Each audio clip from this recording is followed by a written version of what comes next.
यीशु मसीह आकाश और पृथ्वी को बनाने वाले खुदा, मैं हृदय से आपका बहुत धन्यवाद देता हूँ इस सुंदर समय के लिए जो आपने हमें दिया कि हम आपके वचन की हुजूरी में आ सके प्रभु, और आपके नाम को धन्यवाद दे सके खुदावन, क्योंकि आप ही सारे आदर महिमा धन्यवाद के योग है प्रभु।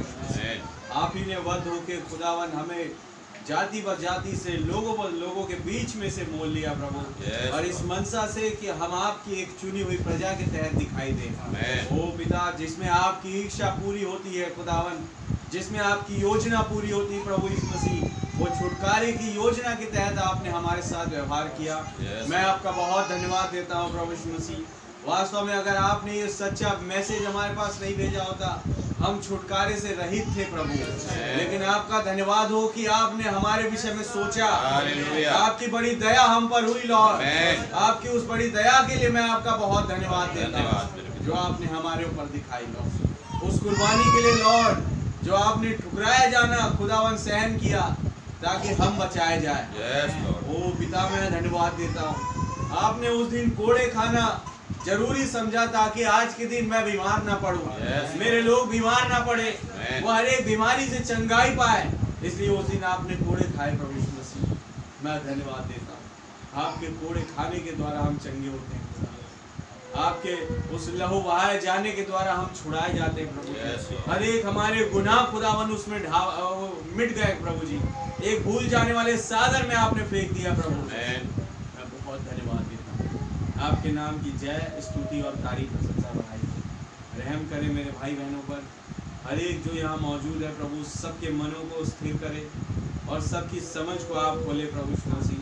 मेरी प्रार्थना है खुदावन उन परिवार के लिए प्रभु, जिसके द्वारा प्रभु आज का प्रयोजन आपने किया, हर एक प्रबंध को आपने किया प्रभु जी, उस घराने पर भी आपके नाम में बड़ी बरकत और आशीष बनी रहे।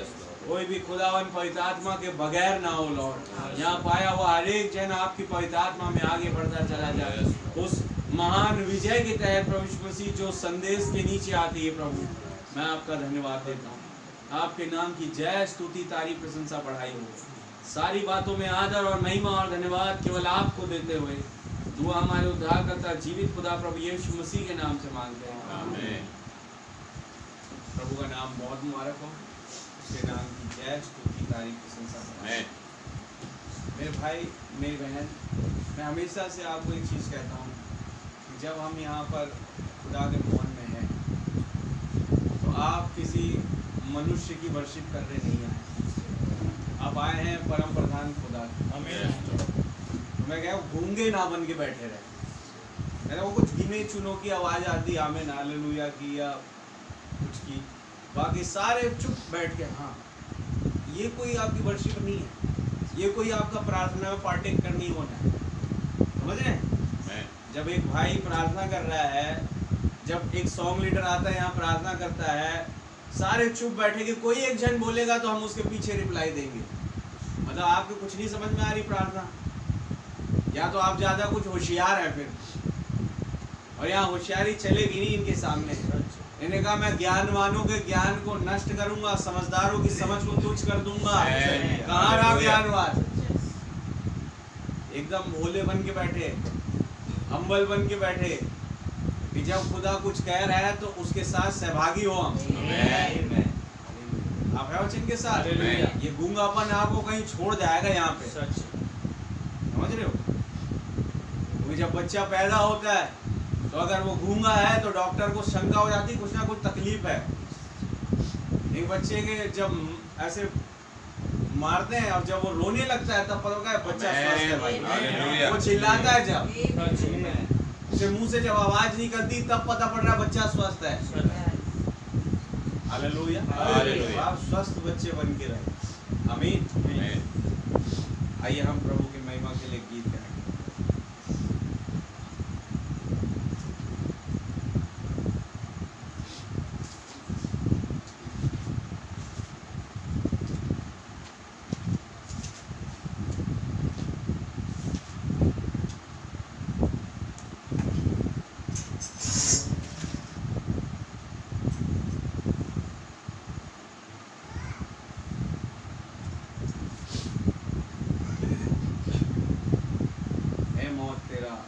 डंक कहाँ है कबर तेरी फतेह कहाँ। इस गीत को गाएंगे। ए मौत तेरा डंक कहाँ, ए कबर तेरी फतेह कहाँ, ए मौत तेरा डंक कहाँ, ए कबर तेरी फतेह कहाँ। मैं अब नहीं मरूंगा, मेरा नाम चुकाया गया,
है कब्र तेरी फतेह का। आमीन। हालेलुया। मैं अब हालेलुया। नहीं मरूंगा आमीन। क्योंकि मेरा दाम चुकाया। आमीन। आमीन। जिसका दाम चुकाया जा चुका है वो फिर ऐसे चुप नहीं बैठेगा। हालेलुया। हालेलुया। वो दिल खोल के उसकी तारीफ करेगा, आमीन। उसकी प्रशंसा करेगा, उसकी बढ़ाई करेगा क्योंकि मेरा हालेलुया। दाम चुकाया गया है। आमीन। हालेलुया। जीवन में प्रवेश किया है, मौत को पीछे छोड़ दिया। आमीन। एक समय हम मरे हुए थे, सत्य। क्या नहीं?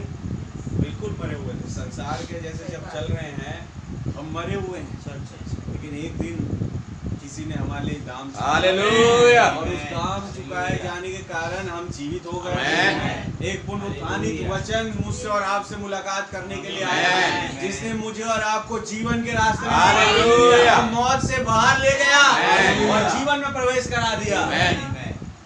हालेलुया। हालेलुया। एक दिन ये मलाल था लोगों के जीवनों में कि कोई भी जो आया है वो मरेगा ही। आप ये गीत बहुत फेमस थे, आना जाना लगा रहेगा, लेकिन हनोक के जीवन में ये गीत काम नहीं आया। हालेलुया। आप आमीन। क्यों? क्योंकि उसका दाम चुकाया जा चुका है। इससे पहले दुनिया बनाई जाती, हनोक के लिए मेमना मारा जा चुका है। आप वचन के साथ आमीन। इसलिए वो मरा नहीं। हालेलुया। हालेलुया। जब एक समय आया कि शद्रक मेशक अबेदनगो को मौत से जाना है, आमीन, उन मृत्यु की वादियों से, तो क्या मौत उनका कोई नुकसान पहुंचा पाई? क्या वो आग का भट्टा उनका कोई नुकसान पहुंचा पाया? नहीं, क्योंकि खुदा उनके लिए दाम चुका दिया। हालेलुया। आप है वचन के साथ। आमीन। एक दिन मूसा पिसगा पर खड़े थे। हालेलुया। हालेलुया। भाई बताती मूसा मरे, उसका मरना जरूरी था ताकि वो मांस और लहू वाला शरीर यहीं पर रुक जाए। लेकिन क्या हुआ वहां पर? एक खुदा के स्वर्गदूत आए कंधा देने वाले, और मूसा को वहां ले गए जहां पर मांस और लहू नहीं जा सकते। हालेलुया। आमीन। कुर्बान में कहा मूसा मरा और जी उठा। आमीन। आप है वचन के साथ। आमीन। क्यों? क्योंकि मूसा का दाम चुकाया जा चुका है। हालेलुया। हालेलुया। ऐसे करके हर एक खुदा के बच्चों का, उसके विश्वासियों का और उसके नबियों का दाम बिना अलम से बेचकर इससे पहले दुनिया बनाई जाती वो चुकाया जा चुका है। इसलिए ये लोग नहीं मरेंगे, मौत से इनको कोई हानि नहीं होगी। ये गाना किसने बनाया? पौलुस ने। ए मौत तेरा डंक कहाँ है, कब्र तेरी चैन कहाँ है? तो पता पड़ रहा है उसका सर कलम हो रहा है। आप है वचन के साथ। उसके गले को काटा जा रहा है और वो गाना बना मौत तेरा डंक कहाँ है। वो गले का कटना पौलुस को कोई नुकसान नहीं पहुंचा पाया, क्योंकि उसके लिए दाम चुकाया जा चुका है। आप है वचन के साथ। उसका नाम बहुत हमारा। आइए हम ओनली बिलीव गाते हुए संदेश में चले। ओनली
देते हैं इस सुंदर समय के लिए जब आपने हमें यहाँ पर एकत्रित किया प्रभु, ताकि हम आपके उस मांस में से खा पाए, उस लहू में से पी पाए।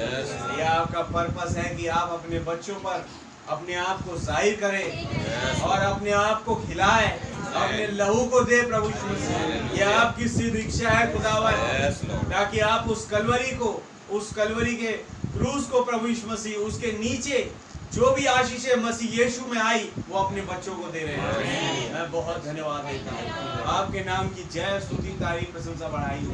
ये भी उन्हीं आशीषों में से एक आशीष है खुदा, कि जब हम यहाँ भवन में पाए जा रहे हैं, आपके नाम में सुरक्षित पाए जा रहे हैं, और आप तैयार हैं कि आप उस बातों को हम पर रिवील करने का है जो आपके हृदय की डिजायर है प्रभु, जिसे सुनने के लिए मेरे अंदर का वो प्राण बेताब है खुदा, वो मेरा प्याला उमड़ रहा है। क्या मेरे से बात करेगा आज मेरा प्रभु? क्या मुझे वो सब्जेक्ट देगा जिस पर मैं अपने हृदय को तोड़ दूं और ओ खुदा, मैं आपका धन्यवाद देता हूँ।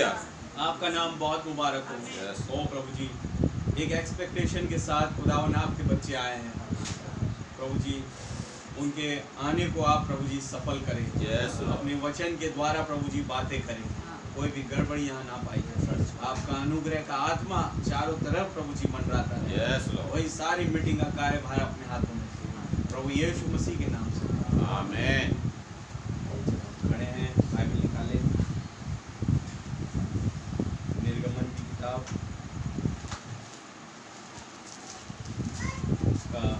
32 अध्याय।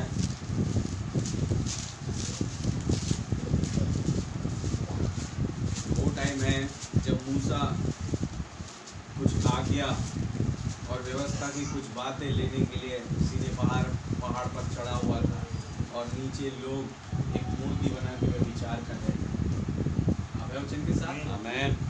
अब उसके बाद की घटना में पढ़ता हूँ 21 वचन से 32 अध्याय 21 वचन। तब मूसा हारून से कहने लगा, इन लोगों ने तेरे साथ क्या किया कि तूने उनको इतने बड़े पाप में फंसा दिया? हारून ने उत्तर दिया, मेरे प्रभु का कोप ना भड़के, तू तो इन लोगों को जानता ही है कि वे बुराई में मन लगाए रहते हैं। और उन्होंने मुझसे कहा, हमारे लिए देवता बनवा जो हमारे आगे आगे चले, क्योंकि उस पुरुष मूसा को जो हमें मिस्र देश से छुड़ा लाया है, हम नहीं जानते क्या हुआ। तब मैंने उनसे कहा, जिसके पास सोने के गहने हो वे उनको उतार लाए। और जब उन्होंने मुझको वो दिया, मैंने उन्हें आग में डाल दिया। तब ये बछड़ा निकल पड़ा। हारून ने उन लोगों को ऐसा निरंकुश कर दिया था कि वे अपने विरोधियों के बीच उपहास के योग्य हो गए। यानी बड़े शर्म की बात थी ये वहाँ। आप है वचन के साथ? उनको निरंकुश देखकर मूसा ने छावनी के निकास पर खड़े होकर कहा, जो कोई यहोवा की ओर का है वो मेरे पास आए। तब सारे लेवी उसके पास इकट्ठे हुए। उसने उनसे कहा, इस्राएल का खुदा यहोवा यूं कहता है कि अपनी अपनी जांघ पर तलवार लटकाकर छावनी के एक निकास से दूसरे निकास तक घूमकर अपने अपने भाइयों, संगियों और पड़ोसियों को घात करो। मूसा के इस वचन के अनुसार लेवियों ने किया, और उस दिन 3000 के लगभग लोग मारे गए। अपने वचन के साथ केवल एक व्यभिचार, एक गंध फैलाने के। क्यों? क्योंकि उन्होंने मूर्तियों को बनाया और इसे अपना छुड़ाने वाला बोल करके, ये हमें मिस्र से छुड़ाया है, उसकी उपासना करने लगे। और उपासना का जो प्रकाशन उन्हें मिला वो ये था कि व्यभिचार करो। आप है वचन के साथ? सोचिए, वो बछड़े की मूर्ति बनाना और उसकी उपासना करना, प्रकाशन क्या ला रहा है? व्यभिचार। चलिए प्रार्थना। प्रभु यीशु मसीह, इस वचन के पढ़े जाने पर आप हमें आशीषित करें। आप आए स्वयं हमें इसका प्रकाशन दे, ताकि हम जान सके और अपने समय के मैसेज को कबूल करके हम अपनी प्रार्थना ला सके जो आप हमें दे रहे हैं। आपका धन्यवाद देते हैं प्रभु यीशु मसीह के नाम से। आमीन। बैठे हुए।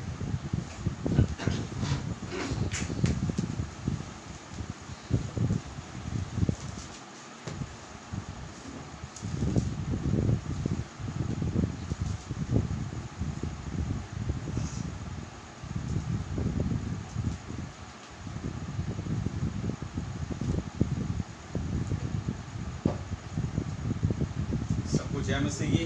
जय मसीह। एक बार खुदा के नाम की तारीफ प्रशंसा बढ़ाई करते हैं कि उन्होंने मुझे और आपको अवसर दिया मैं कि इस खूबसूरत गुरुवार की शाम में हम फिर एक बार प्रभु के नाम से इकट्ठा हो सकते हैं। और ये बहुत ज़रूरी है कि एक विश्वासी की उसके अपने प्रभु के साथ कंटिन्यूसली फेलोशिप होती रहे, जिससे कि वो संसार से हट करके अपने प्रभु अपने पिता के साथ लगा रहे। बिकॉज संसार में आज जो आए दिन जो एक्टिविटीज चल रही है वो मुझे और आपको खुदा से दूर करती है, लेकिन एक प्रभु के साथ एक टाइम की फेलोशिप मुझे और आपको स्वर्गीय पिता के साथ एक करती है और उस स्वर्गीय आशीषों का भाग लेने वाला बनाती है। हालेलुया, उसका नाम बहुत मुबारक हो। तो देखिए यहाँ पर ऐसा ही हुआ कि मिस्र में मूसा जो है खुदा की आज्ञा के अनुसार उस सिने पहाड़ के ऊपर गए कि खुदा उनसे कुछ बातें करे। हालेलुया। और वह व्यवस्था मूसा के द्वारा खुदावंदे खुदा की कुछ आज्ञा वो तख्तियों पर लिख रहा था। हालेलुया। एक आग का सतून वहां मौजूद था मूसा के साथ, आमीन। और वो कभी ना मिटने वाले वचन को उन पत्थरों पर लिख रहा था। हालेलुया। लेकिन तभी नीचे कुछ चल रहा है, आमीन। थोड़ी देर के लिए उनके सामने से उनका नबी जो था उनकी अगुवाई करने वाला ओझल हुआ, आमीन। उसका ओझल होना भी अपनी ओर से नहीं था। ये 1965 में नबी का ओझल होना अपनी ओर से नहीं था, ये खुदा का ठहराया हुआ काम था। हालेलुया। क्या है वचन के साथ। और जैसे ही नबी ओझल हुआ सीन पर से लोगों ने अपनी मूर्ति बना ली अपने समझ के अनुसार और उसकी उपासना करने लगे। Hallelujah, hallelujah. क्या है वचन के साथ। और वहां पर वो हारून के पास प्रेशर डालने लगे कि तू है लीडर हमारे बीच में, अब याजक जो पद्धति को संभाल रहा है, क्योंकि निर्गमन 20 में खुदा ने मूसा के साथ हारून को बुलाया था, याद है आपको। तो वो याजक पद्धति के तहत वो उनका अगुआ है मूसा के एब्सेंस में। Hallelujah, hallelujah. जैसे भाई ब्रनम के एब्सेंस में भाई नेविल जो है उस जेफरसन विले कलीसिया के अगुआ थे। आप है वचन के साथ। बिल्कुल इसी तरीके से हारून उनका अगुआ है, याजक है। तो वो हारून पर प्रेशर डाल रहे हैं कि मूसा का कोई अता पता नहीं है जो हमें मिस्र में से लेकर के आया, अब हम किसकी उपासना करें। यानी तुम अभी भी ये सोच रहे हो कि मूसा तुम्हें लेकर के आया है और मूसा ने तुम्हें उन मिस्रियों के हाथों से बचाया है और तुम मूसा की मूर्ति बनाने जा रहे थे ताकि तुम उसकी उपासना करो, ये हमारा छुड़ाने वाला है। उनकी सोच कहां पर रह गई कि मूसा तो गायब हो गया है। हालेलुया। आओ हम एक मूर्ति बना ले, तुम हमारे लिए एक मूर्ति का प्रबंध करो हारून, जिससे हम ये लोगों के बीच में ये बता सके कि ये है हमें जो मिस्र में से लेकर के आया है। कौन मूर्ति। तब हारून ने बड़े ही दबाव में उठे, उसने कहा ठीक है, एक काम करो, तुम जितने लोगों ने गहने पहन रखे, सोने के जो भी तुम्हारे पास चीज़ें हैं उसे मेरे पास ले आओ। और तब उसने उसे मेल्ट किया और जब उसे ढाला तो एक बछड़े के आकार की एक मूर्ति आ गई।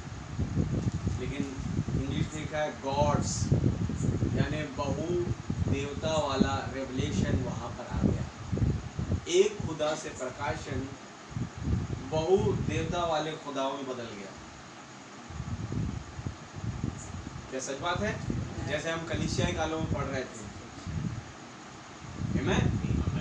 एक आइडोलेट्री जो बहुत सारे चेहरों के साथ मूर्तियों की उपासना, जैसे एक खुदा नहीं बहुत सारे खुदा हैं, एक प्रभु नहीं बहुत सारे प्रभुओं हैं। ये वाली शिक्षा इजराइलियों के बीच में हावी होने लगी। आप पढ़िए 21 वचन से पढ़िए। मैं स्टेप बाय स्टेप चल के बंद करूँगा। पढ़िए। तब मूसा हारून से कहने लगा, तब मूसा हारून से कहने लगा, इन लोगों ने तेरे साथ क्या किया हाँ, कि तूने उनको इतने बड़े वो पाप में हारून फंसाया? पर गुस्सा कर रहा है क्योंकि हारून ही मूर्ति बनवा के दिया और उनको वर्शिप करवा रहा है। लेकिन फिर हारून ने कहा, प्रभु का कोप मूसा को प्रभु का दर्जा दे रहा है। हालेलुया। हालेलुया। प्रभु का क्रोध मुझ पर ना भड़के। आप जानते हैं इन लोगों को। आप है वचन के साथ। मैं और आगे हारून ने उत्तर दिया, मेरे प्रभु का कोप ना भड़के। हाँ, आप तो इन लोगों को जानते ही हैं कि ये बुराई में मन लगाए रहते हैं। इंग्लिश में वो बुराई में बैठे हुए हैं। दे सेट ऑन एविल। आप है वचन के साथ। वो बैठे हुए हैं, इंतजार में है कि कब कौन सी बुराई कर दें। आप है वचन के साथ। और आगे और उन्होंने मुझसे कहा, हमारे लिए देवता बनवा जो हमारे आगे आगे चले। अब यहाँ पर 23 वचन में कहा, for they said to me make us gods. S लगा हुआ है, यानी बहुत सारे देवता बनवा। आप है वचन के साथ। मैं हमारे लिए देवताओं को बनवा ताकि हम उसकी वर्शिप करें। और आगे क्योंकि उस क्रूस मूसा को जो हमें मिस्र देश से छुड़ा लाया है, हाँ, हम नहीं जानते कि क्या हुआ। उसका पता नहीं वो कहाँ चला गया, गायब हो गया है। उसकी सेवकाई खत्म हो गई है। हालेलुया। हालेलुया। और आगे तब मैंने उनसे कहा, जिसके पास सोने के गहने हो वे उनको उतार लाएं। जी, और जब उन्होंने मुझको वह दिया, मैंने उन्हें आग में डाल दिया। तब यह बछड़ा निकल पड़ा। तब ये बछड़ा निकला। और आगे हारून ने उन लोगों को ऐसा निरंकुश कर दिया था कि वे अपने विरोधियों के बीच उपहास के योग्य हो गए। हाँ, मूसा ये तमाम चीज़ें देख रहा है। ये क्या ही शर्म की बात है, कितना ये खुदा के नाम को नीचा कर रहे हैं। ऐसे कामों को करते हुए बाहरी लोगों के सामने खुदा का नाम नीचा हो रहा है। ये है खुदा के लोग। They are the peoples of God. समझ रहे हो? वो महान खुदा जो उन्हें मिस्र में से ले आया अपने बड़े बलवंत हाथ के द्वारा, आमीन। अपने सीधे हाथ के द्वारा। और ये लोग कर क्या रहे हैं? व्यभिचार। मूर्तियों की उपासना शुरू ही व्यभिचार से होती है। अपने वचन के साथ शुरू ही व्यभिचार से। हालेलुया।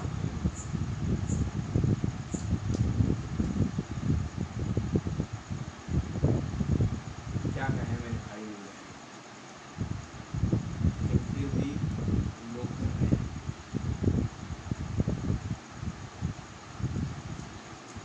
ये चीज़ें जो आज दुनिया में फैली हुई है, कुछ और नहीं है। उसका अंत फल और उसकी बिगनिंग व्यभिचार ही है।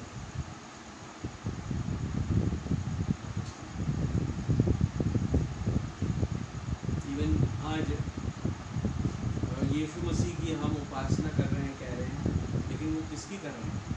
व्यभिचार। माँ और बेटा, वो उसका पति भी है। आप है वचन के साथ। आमीन। ये क्या है? व्यभिचार जो चल रहा है चर्चों में, ये व्यभिचार देख रहा है मूसा। और जब उसने देखा कि ऐसे निरंकुश यानी मदहोश हो गए हो, इन्होंने कुछ पता नहीं कि मूसा खड़े हुए हैं, बड़ी बड़ी दाढ़ी वाले, जो हम सबके बीच में मेन लीडर है। कैसा लगेगा उसको जब वो हमें ऐसा दिखेगा? कोई नहीं सोच रहा है इस पर। हालेलुया। हालेलुया। बाइबल बताती मूसा ने उन दोनों पत्थरों को आग के बीच में यूं फेंका गुस्से से, जिन तख्तों पर वो सीने पहाड़ से आज्ञा लिख करके आ रहा था। आमेन। बड़े गुस्से में होते हुए, गुस्से मतलब एक खुदाई जलन में होते हुए देख नहीं पाए, और तब उसने कहा जहां पर मेरा आज मैसेज बड़ी आ गई। उनको निरंकुश देखकर मूसा ने छावनी के निकास पर खड़े होकर कहा, हाँ, जो कोई यहोवा की ओर का है जो कोई यहोवा की ओर का है, हाँ, वह मेरे पास आए। वो मेरे पास आए। हालेलुया। हालेलुया। आज का मैसेज है ये, टेकिंग साइड विद जीसस। यीशु मसीह के साइड हो जाना, यीशु मसीह की ओर हो जाना। हालेलुया। आप है वचन के साथ हैं। जो कोई, यहाँ इंग्लिश में वही लिखा है, Then Moses stood in the entrance of the camp. तब मूसा छावनी के बाहर खड़ा हुआ, गेट में खड़ा हुआ, and said, whoever is on the Lord's side, जो कोई खुदा की तरफ हो, Amen, जो कोई खुदा की ओर हो, come to me, वो मेरे पास आए। And all the sons of Levi gathered themselves together to him, और हर एक वो लेवी के बेटे अपने आप को उनके साथ इकट्ठा कर ले। आमेन। हालेलुया। हालेलुया। ये लेवी का घराना, आज मैं जोड़ूंगा आपको आज के दिन से। ये लेवी का घराना था जो अपने ही भाई बहनों को घात कर रहा है खुदा की आज्ञा के द्वारा। आप है वचन के साथ? भाई बंधु, पड़ोसी मारो जिन्होंने गलत किया, जिन्होंने इस मैसेज को ठुकराया। हालेलुया। और वे विचार में पड़ गए, अपनी जांग पर तलवार लटका के ले जाओ और उन्हें घात करो, मूसा कह रहा है। आमीन। अब आज के युग का मैसेज क्या है मेरे और आपके लिए? बाइबल बताती कि तुम्हें उसने राजा और याजक बनाया। तो याजक आते किसमें? लेवी गोत्र में से। तो आज ये बैठे लेवी गोत्र के बच्चे। हालेलुया। हालेलुया। क्या है वचन के साथ? हम और आप हैं लेवी गोत्र के बेटे और बेटियां, जिनके लिए ये मैसेज है, टेकिंग साइड विद जीसस। यीशु मसीह की ओर हो जाओ, संसार की ओर से अपना मन हटाओ। हालेलुया। वो हर एक बुराई से अपना मन हटाओ और यहोवा की ओर हो जाओ। बिकॉज यही एकमात्र खुदावंद है जो मुझे और आपको उस मिस्र पूरे संसार में से बाहर निकल आया अपने बड़े सीधे दाहिने हाथ के द्वारा। ये कोई आदमी नहीं था, ये परम प्रधान खुदा था जिसके हाथ में सारे आकाश और पृथ्वी का अधिकार है। उसने मुझे और आपको मिस्र में से निकाला, उसने मुझे और आपको गंदगियों में से निकाला, उस बीमारी में से निकाला। तो आज हम किसकी साइड होए? उस गंदगी बीमारी के साइड या जीसस के साइड? हालेलुया। तो आज के युग में मेरे और आपके मध्य में उतर आया इस बात को बताने के लिए कि मैंने तुम्हें छुड़ाया है, मैंने तुम्हें बीमारियों में से बचाया है, मैंने तुम्हारे बच्चों की रक्षा की है, मैंने तुम्हें उन बर्बाद राजाओं के हाथ में पड़ने नहीं दिया। वचन के साथ। लेकिन मैं आया हूँ तुम लेवी के बेटे बेटियों के पास इस बात के लिए, हालेलुया, कि जो कोई यहोवा की ओर का हो वो मेरे पास आ जाए। ये एक नबी के शब्द है, टेकिंग साइड विद जीसस। क्यों आज के युग में नबी ने ये प्रचार किया? हालेलुया। हालेलुया। क्योंकि उनके भी ये मूसा सरीखा नबी है। आमीन। क्या सच बात है? उन्हीं की समानता में एक नबी खड़े हुए आज यहाँ, कहते हैं यीशु के ओर हो जाओ, यीशु की तरफदारी करना। हिंदी में यह है मैसेज का नाम, taking side with Jesus. Because आज दुनिया में कुछ अच्छा चल नहीं रहा है, सब जो है डेविल की साइड पर है, सब जो है बुराइयों की साइड पर, सब जो है बर्बादी की साइड पर है, व्यभिचार की साइड पर है। हालेलुया। उन्होंने अपना अपना कैंप चुन लिया है, तो आज ये बारी तुम्हारी है। हालेलुया। हालेलुया। ए लेवी के बच्चों, इकट्ठे हो जाओ और यहोवा की ओर हो जाओ। हालेलुया। जो कोई यहोवा की ओर का है वो मेरे पास आ जाए। हालेलुया। उस तमाम गन को पीछे छोड़ दो। सच है।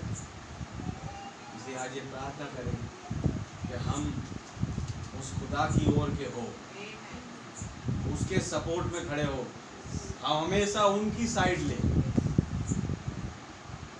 आमीन। आमीन। किसी मनुष्य की नहीं बल्कि जीसस की साइड ले। हालेलुया। छुड़ाने वाले ये हैं भाई। आमीन। Hallelujah. Hallelujah. Taking side with Jesus, taking side with the cloud, because इसमें उन गवाहों का चित्र बना हुआ है, उन गवाहों की गवाहियाँ छिपी हुई है। अगर आप क्लाउड की तरफदारी करते हैं, हालेलुया, क्लाउड आपकी तरफदारी करता है। आप जब इसके लिए स्टैंड लेते हैं, इनके लिए, तो ये आपके लिए स्टैंड लेते हैं। आप कहते हैं कि मैं इस वचन को अपने हृदय से लगा रखूंगा, तो ये कहते हैं बेटा मैं तुझे अपने हृदय से लगा रखूंगा, because you are also my word, कि तू भी मेरा वचन है। हालेलुया। आप है वचन के साथ। आमीन। Taking side with Jesus. आमीन। संसार में किसी भी चीज की तरफ होने से अच्छा है मसीह की तरफ हो जाए। क्या यहोशू नहीं बोला अपनी प्रजा से, खुदा की प्रजा से, कि तुम किसकी उपासना करना चाहते हो? पता था कुछ है जो उस मूर्तियों की फोटो को अपने साथ ले आए हैं यहाँ तक। कहते हैं तुम क्या उनकी उपासना करते हो? हमारे पुरखा महानद जो मेसोपोटामिया में किया करते थे, वहाँ से जो मूर्तियाँ आई हैं। हालेलुया। वो सेमेरा मेस और वो निम्रोद की क्या तुम उपासना करोगे? यहोशू पूछ रहा है। उस डायना की मूर्ति की क्या तुम उपासना करोगे? यहोशू पूछ रहा है। आज का यहोशू क्या उस मोबाइल फोन्स की मूर्ति की तुम उपासना करोगे? एक मूर्ति की तरह पेश किया जाता है उसे। जब लॉन्च होता है एक मोबाइल, देखा है आपने उसका जो ऐड आता है, बिल्कुल ऐसा एकदम नया कवर, वो तमाम चीज़ें लगभग जैसे एक मूर्ति को सजाया जाता है वैसे फोन को सजाया जा रहा है, तो कुछ और नहीं, वो मूर्ति ही है। हालेलुया। हाँ चल रहा है ना। मूर्ति को दूध से नहलाओ, उसे साफ करो, कोई धूल मिट्टी नहीं होना चाहिए। बिल्कुल वैसे ये भी मूर्ति बनी है। क्या आज तुम उन मूर्तियों की उपासना करोगे? उन लैपटॉप्स की, उन सीपीयूज की जो तुम्हारे घरों में रहता है इस्तेमाल के लिए, तो खुदा का वचन उसमें से हो इसलिए रखा गया, लेकिन इस्तेमाल गलत हो रहा है। जैसे ही वो गलत इस्तेमाल होने लगा, वो बन गया एक मूर्ख। आमीन। आमीन। क्या तुम उन फैशन की मूर्तियों की उपासना को जो हमारे पुरखा महानद यहाँ तक ले आए? हालेलुया। आज तुम किसकी उपासना करोगे? चुन लो। आमीन। आज हम में से हर एक व्यक्तिगत तौर पर यहोशू की तरह वो आवाज लगाए जोर से कि मैं और मेरा घराना। हालेलुया। ये ऐसा नहीं कि मैं बोलूं या कोई भाई या कोई बहन, ये हर एक जन अपने मुंह से निकाले, मैं और मेरा घराना यहोवा ही की वर्शिप करेगा। हालेलुया। ये मैं और मेरा घराना की बात कर रहा है, ये इसकी उसकी नहीं है। ये मैं और मेरा घराना यहोवा ही की सेवा करेगा।